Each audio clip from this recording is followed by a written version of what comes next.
ক্ষমতাসীন বিজেপির এমএলএ এবং এক ধর্মীয় গুরুর বিচারের দাবিতে র্যালি নিয়ে মুম্বাইয়ে গেছেন ভারতের মুসলিম সম্প্রদায়ের হাজার হাজার মানুষ। তাদের নেতৃত্ব দিয়েছেন সাবেক এমপি ইমতিয়াজ জলিল এবং বিভিন্ন সামাজিক রাজনৈতিক দল।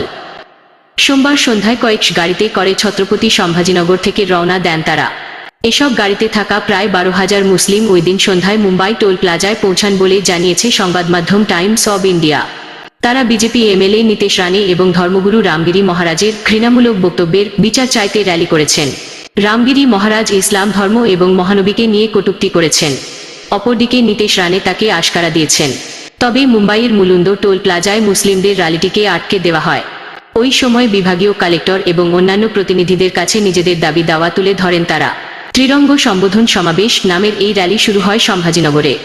এরপর সেখান থেকে সমৃদ্ধি সুপার এক্সপ্রেসওয়েতে করে মুম্বাইয়ের দিকে রওনা দেন তারা। পুলিশ জানিয়েছে, মুসলিমদের র্যালির কারণে প্রথমবারের মতো সমৃদ্ধি সুপার এক্সপ্রেসওয়েতে জ্যামের সৃষ্টি হয়। সাবেক এমপি ইমতিয়াজ জলিল জানিয়েছেন, এমএলএ নীতিশ রানে এবং রামগিরি মহারাজের বিরুদ্ধে ঘৃণা ও বিদ্বেষ ছড়ানোর অভিযোগে একাধিক এফআইআর দায়ের হলেও তাদের বিরুদ্ধে ব্যবস্থা নেওয়া হচ্ছে না। এ কারণে তারা এই র্যালি করেছেন। তিনি এই দুইজনকে গ্রেপ্তারের দাবি জানিয়েছেন। মুসলিমদের সঙ্গে বিশাল এই সমাবেশে ছিলেন দলিত ও মারাঠা জনগোষ্ঠীর মানুষও।